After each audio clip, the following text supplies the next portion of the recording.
Ayokong pumunta sa maruming Pilipinas na yan. Ito ang mariing pagtanggi ng isang babaeng estudyante mula sa Inglaterra sa bansang bibisitahin nila para sa isang international exchange program. Mga banyong walang pinto, mga kalye na marumi. Ito ang mga maling akala na baon-baon niya sa kanyang pagdating. Ngunit sa sandaling pumasok siya sa isang pampublikong banyo, sa isang modernong parke, sa Bonifacio Global City, may isang malaking bagay na gumuho sa kanyang pananaw. Gayunpaman, hindi lang kalinisan ang tunay na nagpabago sa kanyang puso. Isang pangungusap mula sa isang Pilipina ang yayanig sa kanyang mga pinaniniwalaan. Ano nga ba ang nagpabago sa kanya? Kung tatapusin mo ang kuwentong ito, tiyak na gugustuhin mo ring mag-iwan ng isang bagay na mabuti para sa iba kinabukasan. Halina't subaybayan natin hanggang sa huli. Ang taglagas sa London ay tila mas maagang dumating kaysa karaniwan mula sa bintana ng Westminster School, isang lumang gusaling bato sa tabi ng Ilog Thames, natatanaw ang kulay abong kalangitan. Ang mga mag-aaral sa paaralang ito ay karaniwang nagmumula sa mga pamilyang may sinasabi sa lipunan. Si Sophia Hartley, 17 taong gulang, ay isa sa mga nangunguna sa klase at bise-presidente ng Student Council, isang huwarang mag-aaral. Ang kanyang mga magulang ay parehong abogado at lumaki siya sa isang pamilyang nanonood ng opera tuwing Sabado't Linggo. Isang maayos na kapaligiran, isang maayos na buhay. Iyon ang normal para kay Sofia. Sa umagang iyon, sa isang pagtitipon, may mahalagang anunsyo ang kanilang punong guro. Ang taunang International Exchange Program ay sa Pilipinas gaganapin. Nagbulungan ang buong klase, hindi ito dahil sa pananabik, kundi dahil sa pag-aalinlangan at halatang pagtutol na bumalot sa hangin. Hindi ba't maruming bansa ang Pilipinas? Si Sofia ang unang nagsalita. Sa tabi niya, bahagyang tumango ang kanyang matalik na kaibigang si Olivia Taylor. Ang ama ni Olivia ay isang diplomat at 2 taon ng kanyang kabataan ay ginugol niya sa Tsina. Hindi iyon naging isang masayang alaala para sa kanya. Palaging pareho ang mga kuwento ni Olivia. Mga pampublikong banyong walang pinto, mga dura sa bangketa, mga pamilyang walang pakialam na nagkakalat ng pagkain sa sahig ng restaurant. Para sa 7 taong gulang na si Olivia noon, ito ay isang nakakagimbal na karanasan. May cubicle pero walang pinto, can you believe it? Nandidiring sabi ni Olivia, at napangiwi ang kanyang mga kaklase. Kwento pa niya. Ang mga inidoro ay palaging may nakakapit na dumi at madalas ay wala man lang toilet paper. Kahit naglalaro siya sa parke, naririnig niya ang tunog ng pagdura ng isang tao sa malapit.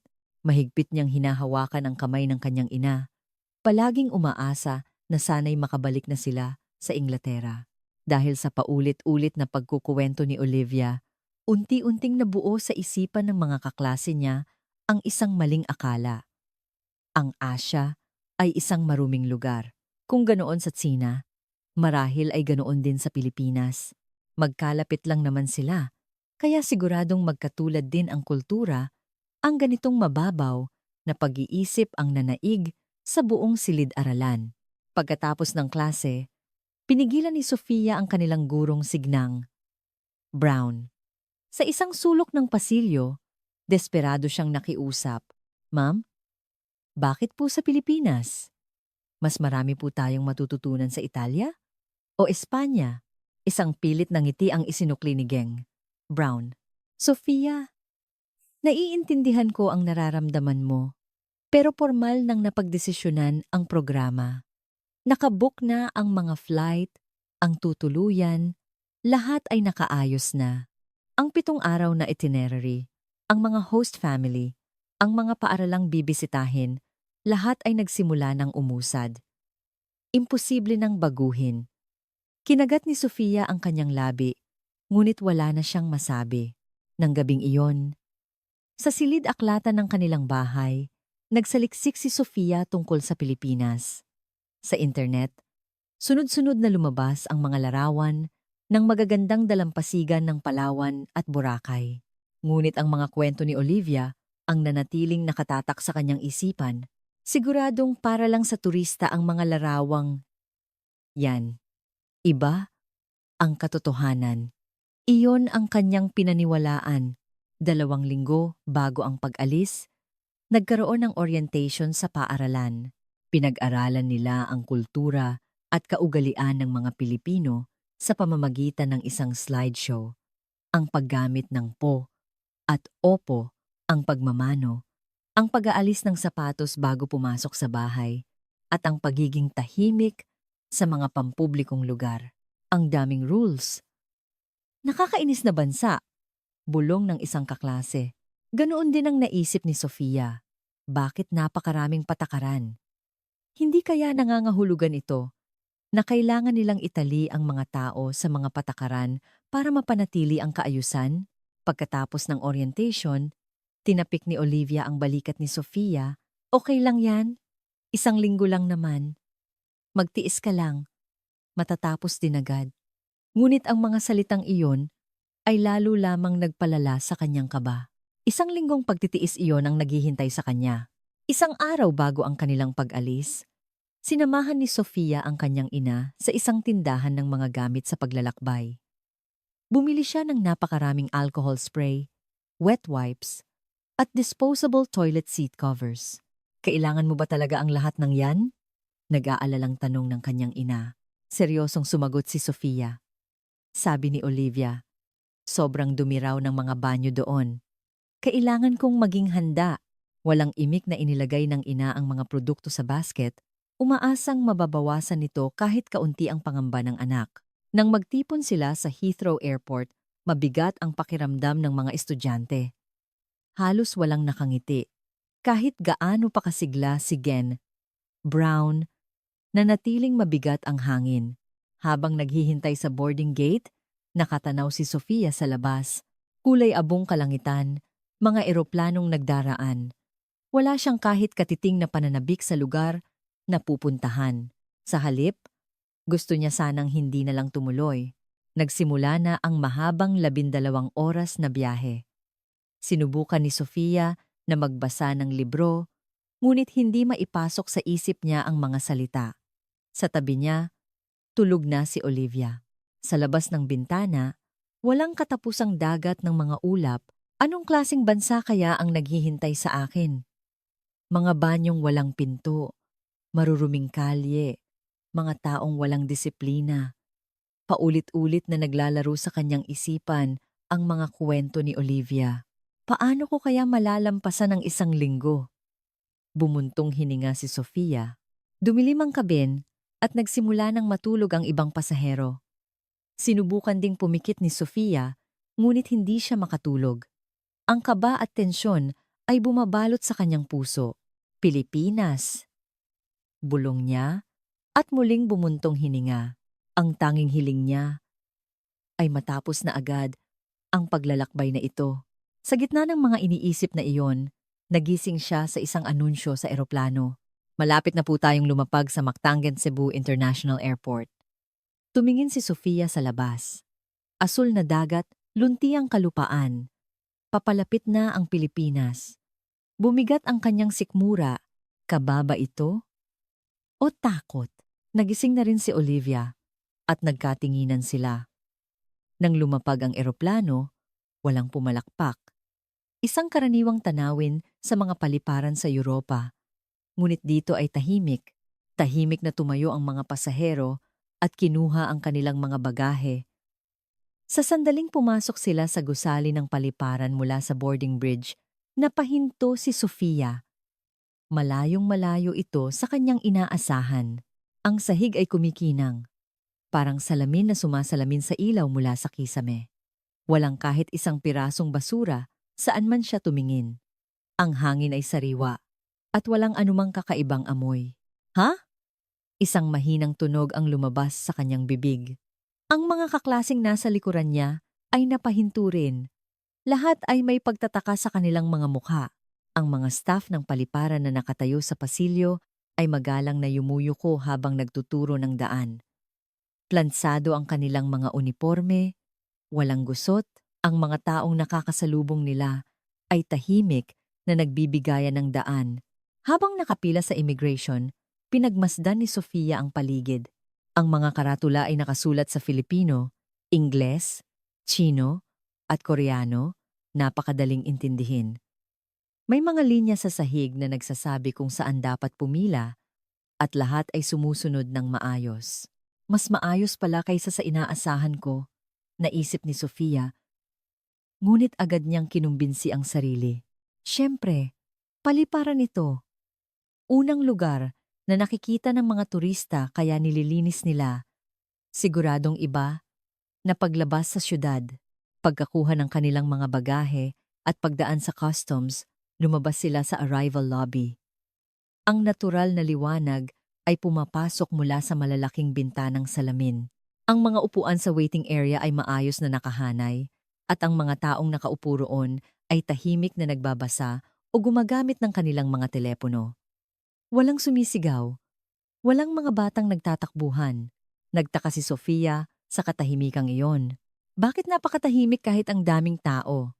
Naglakad sila patungo sa lugar kung saan sila sasalubungin ng kanilang mga host family.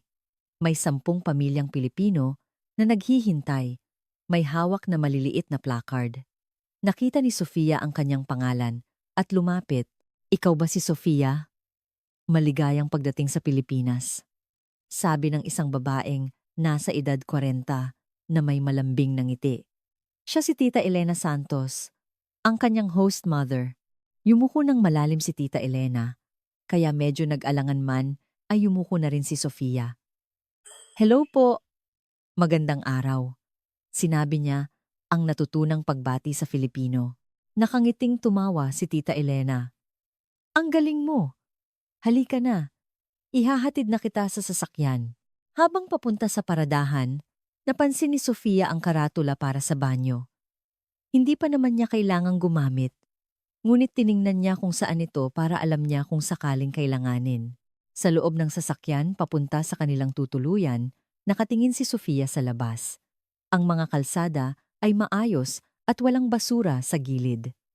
Ang mga sasakyan ay sumusunod sa kanilang mga linya. Napansin ni Sofia na walang bumubusina.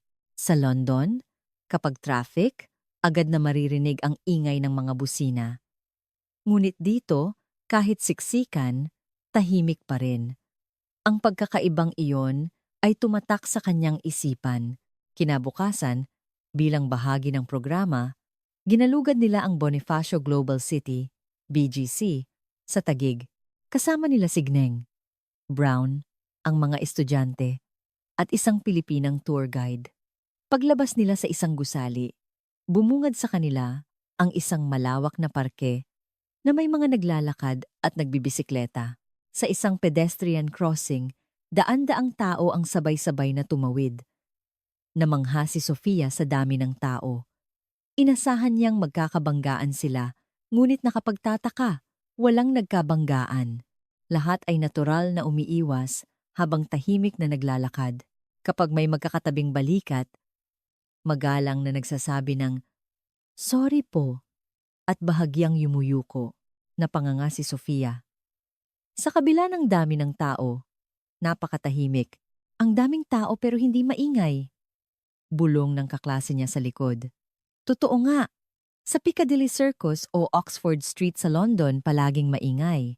Ngunit dito sa BGC, kahit ganito karami ang tao, ang mga usapan at yapak ay halos hindi marinig. Habang naglalakad, mas marami pa siyang napansing nakakagulat. Walang kahit isang basura sa daan, kahit sa mga kalye kung saan maraming kainan, walang upos ng sigarilyo o lata. Nasaan ang mga basurahan? Tanong ng isa. Sumagot ang tour guide. Sa Pilipinas, lalo na sa mga lugar na tulad nito, mayroon tayong clean as you go o CLYGO policy. Inaasahan na itatapon ng mga tao ang kanilang basura sa tamang lagayan at kung wala, dadalhin nila ito hanggang makahanap. Nagkatinginan ang mga kaklase na tila hindi makapaniwala. Walang masyadong basurahan sa kalye pero walang nagkakalat. Iyon pala, ang normal sa bansang ito? Isang maliit na pagdududa ang nagsimulang sumibol sa puso ni Sofia. Malayong malayo ang kanyang inaasahan sa nakikita niya. Ngunit may parte pa rin sa kanya na tumututol. Maganda lang sa labas. Siguradong iba na sa mga tagong lugar. Nang tanghalian, pumasok sila sa isang maliit na restaurant na naghahain ng pagkaing Pilipino. Welcome po, ma'am, sir. Isang masiglang bati ang sumalubong sa kanila. Inalalayan sila sa kanilang upuan at umorder. Nang dumating ang pagkain, namangha si Sofia sa ganda ng presentasyon. Isang set ng adobo, sinigang, at inihaw na isda. Lahat ay maingat na inayos, tila isang obra maestra. Masarap ang pagkain. Ngunit ang mas tumatak sa kanya ay ang pag-uugali ng mga staff. Sa tuwing maglalagay ng tubig o kukunin ng mga plato, palagi silang gumagamit ng po at opo at magalang na ngumingiti kahit abala, hindi sila nagpakita ng pagiging bastos. Nang paalis na sila, narinig nila mula sa kusina, "Salamat po! Balik po kayo!" Maging ang mga kusinerong hindi nila nakikita ay nagpapasalamat sa mga customer. Napahinto si Sofia sa pagkamangha. Sa hapon, naglakad sila sa iba pang bahagi ng BGC. Puno ito ng mga kabataan, ngunit nanatili pa ring tahimik. Ang musika ay maririnig lamang sa loob ng mga tindahan. Walang sumisigaw na staff o dumaraan. Napahinto si Sofia sa harap ng isang vending machine. Maraming magkakatabing vending machine, ngunit walang kahit isang basura sa paligid. Siguradong dinadala ng mga tao ang kanilang mga pinag-inuman. Lumapit si Olivia at mahinang sinabi, "Iba sa inaasahan ko." Tumango si Sofia. Hindi niya sinabi, ngunit pareho sila ng iniisip. Ngunit ang tunay na pagkabigla ay hindi pa dumarating. Mangyayari ito kinabukasan sa isang mas personal na sitwasyon. Sa biyahe pa uwi, nakatingin si Sofia sa labas ng bintana. Ang papalubog na araw sa syudad, ang mga ilaw na nagsisimulang sumindi. Ang mga tao ay tahimik na sumasakay at bumababa ng bus, walang nakikipag-usap sa telepono o nagpapatugtog ng malakas. Masyadong tahimik, nakakapanibago, biro ng isa niyang kaklase, ngunit walang tumawa. Tila may mahalagang bagay na gustong ituro sa kanila ang katahimikang ito. Kinabukasan ay libreng araw nila. Naghiwa-hiwalay sila sa mga grupo para bisitahin ang mga lugar na gusto nila. Nagpasya ang grupo ni Sofia na maglakad sa isang malaking parke. Sa ilalim ng maaliwalas na langit, nagsisimula ng magbago ang kulay ng mga dahon. May mga nagjo-jogging, nagpapasyal ng aso, at nagbabasa sa mga bangko. Isang payapang umaga. Pagkatapos ng mga 30 minutong paglalakad, nakaramdam si Sofia ng pananakit ng tiyan. Kailangan niyang magbanyo. Siguro ay hindi hiyang sa kanya ang kinain niya kagabi. Kailangan kong maghanap ng banyo, sabi ni Sofia. Sumang-ayon ang iba. Tiningnan nila ang mapa ng parke at nakita ang lokasyon ng pampublikong banyo. Nang matanaw na nila ang gusali, bumagal ang kanilang mga hakbang. Isang gusaling gawa sa kulay abong semento. Isang pampublikong banyo. Bumalik sa isipan ni Sofia ang mga sinabi ni Olivia. Walang pinto. Madumi ang inidoro, basa ang sahig, at ang baho. Grabe!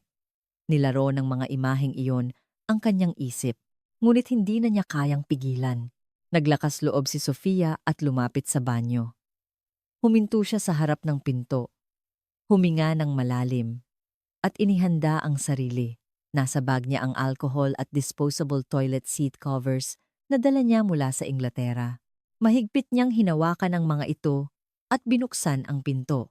Sa sandaling bumukas ang pinto, natigilan si Sofia. Wow! Bulong niya. Hindi ito dahil sa pandidiri, kundi sa purong pagkamangha. Ang sahig ay kumikinang.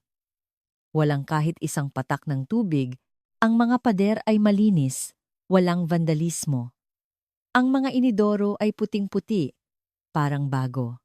Ang basurahan ay may maayos na plastic bag at hindi umaapaw. Ang salamin sa lababo ay walang bahid ng dumi at ang mga gripo ay nagniningning. May malumanay na amoy ng air freshener sa buong paligid. Binuksan niya ang pinto ng isang cubicle. May pinto. Pagpasok niya, muli siyang namangha sa kalinisan ng inidoro. May bidet sa tabi nito. Mainit! Nasabi niya nang hindi sinasadya nang umupo siya sa toilet seat na may warmer. Isang malaking sorpresa dahil inasahan niyang malamig ito. May control panel sa pader na may mga larawan at paliwanag sa Ingles. Sinubukan niyang pindutin ang isang button at isang mainit na tubig ang dahan-dahang naghugas sa kanya. 2 rolyo ng toilet paper ang nakahanda. Siguro para hindi maubusan ang susunod na gagamit. Nakapaskil sa pader ang isang cleaning checklist na may oras at pangalan ng huling naglinis. 8:00 ng umaga, isang Ate Marites ang naglinis. Pagkatapos niyang gumamit, naghugas siya ng kamay sa lababo. May sapat na sabon at paper towels. Nakita niya ang sariling mukha sa salamin at napangiti. Sobra siyang natakot sa wala. Nang lumabas siya, sinalubong siya ng mga kaibigan. Kumusta? Ayos lang ba? Parang tulala si Sofia nang sumagot. Ibang-iba. Mas malinis pa yata kaysa sa banyo namin sa bahay. Weh? Hindi nga. Sunod-sunod silang pumasok sa loob. Pagbalik nila, pare-pareho ang kanilang ekspresyon. Gulat, pagtataka, at paghanga. Huling lumabas si Olivia. May luha sa kanyang mga mata. Sorry, Sofia. Mali ako sa lahat ng pinaniniwalaan ko. Inakbayan siya ni Sofia. Walang sino man ang maaring sisihin si Olivia. Ikinuwento lang niya ang kanyang karanasan. Ang pagkakamali lang ay ang pag-aakala niyang ganoon. Ang buong Asya, nagpatuloy sila sa paglalakad at napadpad sa isang residential area. Mga maliliit na bahay na nakahanay sa isang tahimik na kalsada. May mga bulaklak sa hardin at malinis ang mga harapan. Napansin nila ang isang batang lalaki na nakayuko sa gilid ng daan. Lumapit si Sofia. Pinupulot ng bata ang maliliit na basura balat ng candy, takip ng bote, at inilalagay sa isang plastic bag. May nag-utos ba sa'yo? Tanong ni Sofia sa Ingles. Umiling ang bata at sumagot sa medyo hirap na Ingles. No po. I'm doing it myself. Bakit? Because it's dirty. This is for everyone. Sagot ng bata, na parang iyon ang pinakanormal na bagay sa mundo. Natigilan si Sofia. Isang bata, mga 8 o 9 na taong gulang, na naglilinis ng komunidad sa sarili niyang kagustuhan. Walang lumabas na salita mula sa kanya. Kumaway ang bata at nagpatuloy sa paghahanap ng basura. Habang pinagmamasdan niya ang maliit na likod nito, may kung anong kumurot sa puso ni Sofia. Pag-uwi niya sa bahay ng kanyang host family, ipinagtimpla siya ni Tita Elena ng tsaa. Kumusta ang araw mo? Malambing na tanong nito. Nag-isip sandali si Sofia bago maging tapat. Ikinuwento niya ang pagkagulat sa kalinisan ng pampublikong banyo at ang batang nagpupulot ng basura. Lahat ay taliwas sa kanyang inaasahan. Ngumiti si Tita Elena. Sa Pilipinas, ang kalinisan ay hindi lang para sa sarili. Ito ay para sa susunod na gagamit. Para sa susunod na dadaan. Mayroon kaming konsepto ng pakikipagkapwa-tao at pagmamalasakit para sa susunod na tao. Ang mga salitang iyon ay tumimo sa puso ni Sofia. Ang paglilinis ng banyo pagkatapos gamitin para maging komportable ang susunod. Ang pagpulot ng basura para maging maayos ang daan para sa iba. Lahat ay pagpapakita ng malasakit sa kapwa. Akala ko po malinis lang dahil may mga tagalinis, sabi ni Sofia. Umiling si Tita Elena. Siyempre, masisipag ang ating mga tagalinis. Pero, nananatiling malinis ang lugar dahil bawat isa sa atin ay nagsisikap na huwag magdumi. Hindi ito dahil sa mga patakaran o parusa, kundi dahil sa pagmamalasakit. Nang gabing iyon, mag-isang nakatanaw si Sofia sa labas ng bintana. Isang tahimik na komunidad, mga kalsadang naiilawan ng poste, walang tao. Ngunit alam niyang kinabukasan ay may dadaan ulit doon. At siguradong kasing linis pa rin ito ng araw na ito. Kinabukasan, bumisita sila sa isang elementarya. Ipinakita sa kanila ng mga bata ang kanilang silid-aralan. Nagulat si Sofia na mayroon silang oras para sa paglilinis. Ang mga estudyante mismo ang nagwawalis ng kanilang classroom at pasilyo. Sa Inglaterra, may mga janitor kami, sabi ni Sofia. Nagtaka ang batang babaeng naggiya sa kanila. Kami po ang gumagamit nito. Kaya kami rin po ang naglilinis. Muling nayanig ang puso ni Sofia. Kung sino ang gumagamit, siya ang naglilinis at iniisip nila ang susunod na gagamit.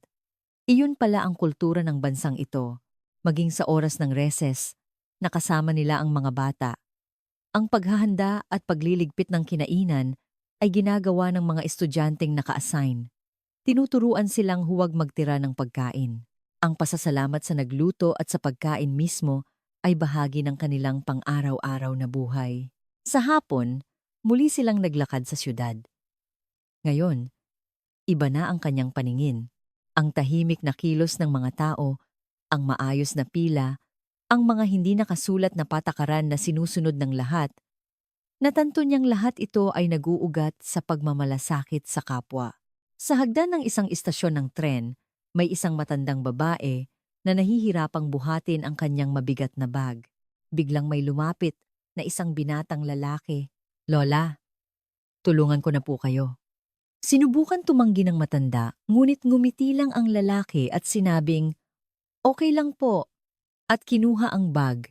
Nagpasalamat ang matanda at yumuko lang ang lalaki bago umalis. Isang kabutihang loob na hindi humihingi ng kapalit. Nakita niya ang mga estudyante na nagpapaupo sa mga buntis sa tren. Nakita niya ang isang kabataang sinamahan, ang isang naliligaw na turista hanggang sa destinasyon nito. Lahat ay tila normal na bahagi ng pang-araw-araw na buhay. Sa paglubog ng araw, habang nagpapahinga sa isang bangko sa parke, isang lalaking nagjo-jogging ang huminto. Pinulot niya ang isang latang nakakalat at dinala sa isang basurahan sa malayo. Hindi naman siya ang nagkalat. Nang makita iyon, naluha si Sofia. Hindi niya alam kung bakit, ngunit pakiramdam niya ay may nasaling na isang napakahalagang bagay sa kanyang puso. Umupo si Olivia sa tabi niya. Tahimik nilang pinanood ang paglubog ng araw. "Mali tayo, Sofia," mahinang sabi ni Olivia. Tumango si Sofia. "Oo, pero masaya akong nakita ko ito gamit ang sarili kong mga mata. Totoo iyon. Kung hindi siya tumuloy, habang buhay niyang hindi malalaman ang gandang ito. Hindi lang kalinisan, kundi kalinisan ng puso. 2 araw na lang ang natitira sa kanilang pamamalagi. Ang bilis ng panahon. Ang 1 linggo na akala niya'y napakatagal ay halos patapos na. Sa araw na iyon, binisita nila ang Intramuros sa Maynila. Ang mga lumang pader, ang kalesa, ang simbahan, isang lugar kung saan naghahalo ang kasaysayan at modernong panahon. Habang naglalakad, napatingin si Sofia sa kanyang paanan. Ang mga batong daan ay malinis, halos walang kalat. Pumasok siya sa isang souvenir shop. Isang matandang tindero ang maingat na nagbalot ng kanyang binili. Sanay na sanay ang kanyang mga kamay.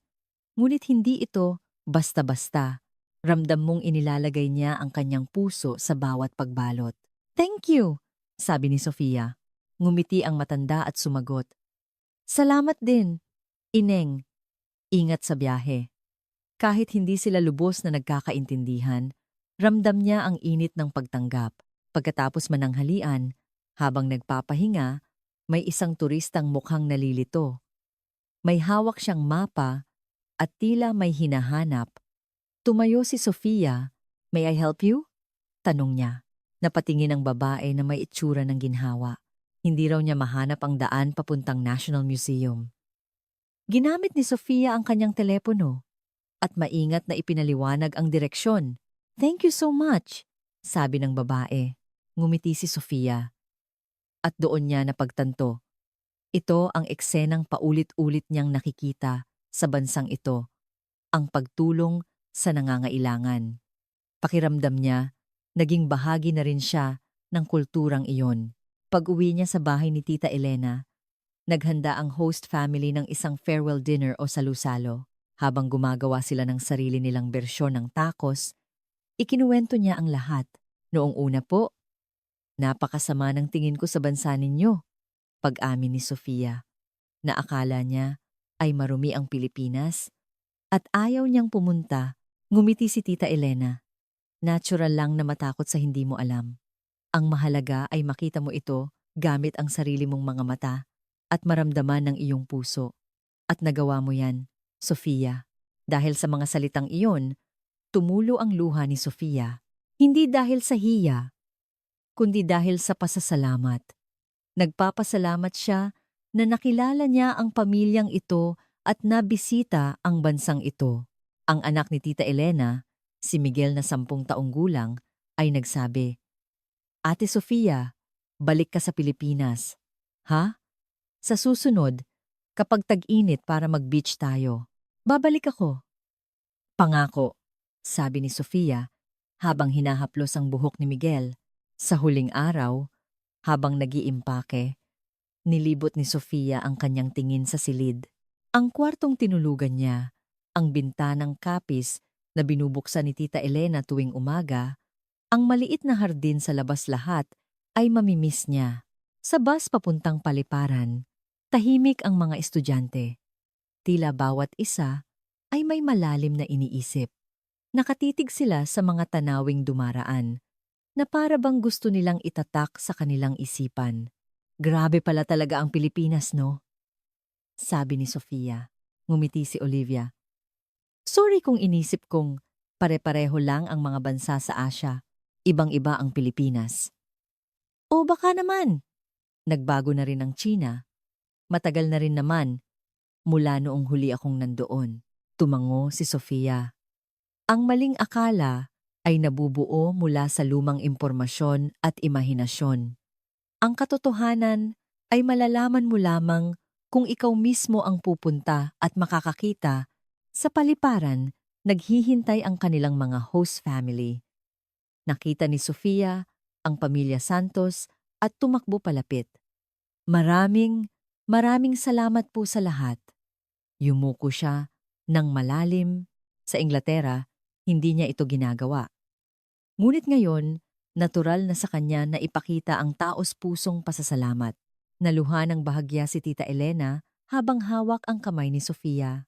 "Kami ang dapat magpasalamat. Masaya kaming nakita namin ang pagbabago mo." Ang init ng kamay na iyon ay tila ang perpektong pagtatapos ng kanyang paglalakbay. Binigyan siya ni Miguel ng isang maliit na keychain na hugis jeepney. "Ate Sofia, para sa'yo, para maalala mo kami." Pinigilan ni Sofia ang kanyang luha. Sa harap ng boarding gate, nagpakuha sila ng huling litrato. Lahat ay nakangiti. Ang bigat ng pakiramdam bago umalis ay ganap nang nawala. Pagpasok sa eroplano, umupo siya sa tabi ng bintana. Habang naghihintay, maingat niyang inilagay ang keychain sa kanyang bag. Nagsimulang gumalaw ang eroplano. Sa pag-angat nito, natanaw niya ang tanawin ng Cebu.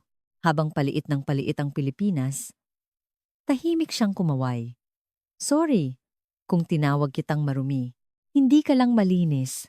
Maganda rin ang puso ng mga tao mo." Bulong niya. Sa tabi niya, nakatingin din si Olivia sa labas. May bakas ng luha sa kanyang mga pisngi. Pagbalik sa Inglaterra, nagkaroon sila ng pagkakataong ibahagi ang kanilang karanasan. "Ang natutunan namin ay hindi lang tungkol sa kalinisan." Simula niya. Ikinuwento niya ang lahat, ang ganda ng banyo, ang bata, ang pagmamalasakit ng mga tao, ang pag-iisip sa susunod na tao, isang kabutihang hindi nakikita iyon ang pundasyon ng bansang iyon. Tahimik ang lahat. Seryosong nakikinig. Ang mamuhay ng tahimik ay hindi kahinaan. Ito ay kalakasan.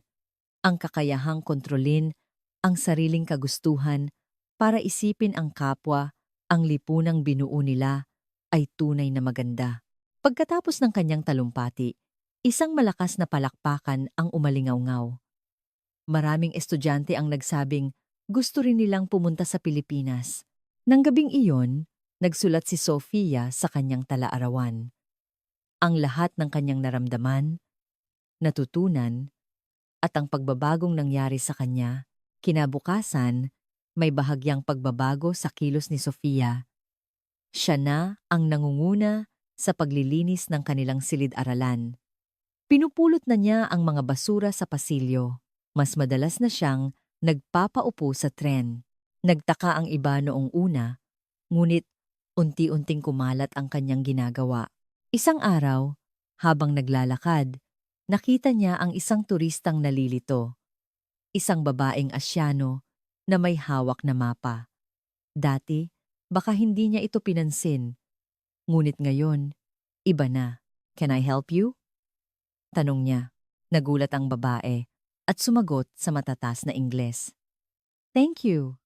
I'm looking for the way to the British Museum." Habang tinuturo ang daan, nagtanong si Sofia. "Where are you from?" "The Philippines." Napangiti si Sofia. "I was just there last month. It's a wonderful country." Natuwa rin ang babae. Nagkuwentuhan sila tungkol sa Pilipinas. Ang magagandang bagay sa kani-kanilang bansa. Ang mga natutunan. Ang mga naramdaman. Bago maghiwalay, sinabi ng babae, "Thank you for your kindness. The people in London are so helpful." Ang mga salitang iyon ay nagbigay ng init sa puso ni Sofia. Naging isa na rin siyang mabuting tao para sa iba. Pag-uwi sa bahay, tumingin siya sa labas. Ang tanawin ng London. Walang nagbago, ngunit iba na ang kanyang paningin. Maaari ring maging mas malinis ang lungsod na ito. Maaari ring maging mas mabait ang mga tao. Kung bawat isa lang ay mag-iisip para sa susunod na tao. Hindi ito madali. Magkaiba ang kultura at kasaysayan. Ngunit ang pananaw sa buhay ay maaaring baguhin. Iyon ang pinaniniwalaan ni Sofia. Kinuha niya mula sa kanyang drawer ang jeepney keychain na bigay ni Miguel. Ang maliit na souvenir ay nananatiling maganda. "Babalik ako," bulong niya rito. Sa susunod, mas mag-aaral siya ng Filipino, mas uunawain niya ang kultura. At ibabahagi niya sa iba ang kanyang mga natutunan. Ang kalinisan ay hindi lang pagiging masinop. Ito ay pagmamalasakit sa kapwa, responsibilidad sa lipunan, at isang pilosopiya para sa isang magandang pamumuhay. Ang paggawa ng mabuti para sa iba, nang hindi nila nakikita, nang hindi humihingi ng kapalit. Ang pinagsama-samang maliliit na gawaing ito ang bumubuo ng isang magandang lipunan. Hindi malilimutan ni Sofia ang katotohanang ito habang buhay. Ikaw, may nagawa ka na ba para sa iba nang hindi nila nakikita? Kahit maliit na bagay lang. Ang pag-iwan ng malinis na banyo, ang pagpulot ng basura, ang pagpapaupo sa iba. Ang mga maliliit na kabutihang loob na ito ang maaaring unti-unting magpabago sa mundo. Sa iyong bansa, anong kultura ng pagmamalasakit ang mayroon kayo? Ano ang mga hindi nakikitang kabutihan na pinapahalagahan mo? Ibahagi mo naman sa comment section. Salamat sa iyong panonood. Hanggang sa susunod na video.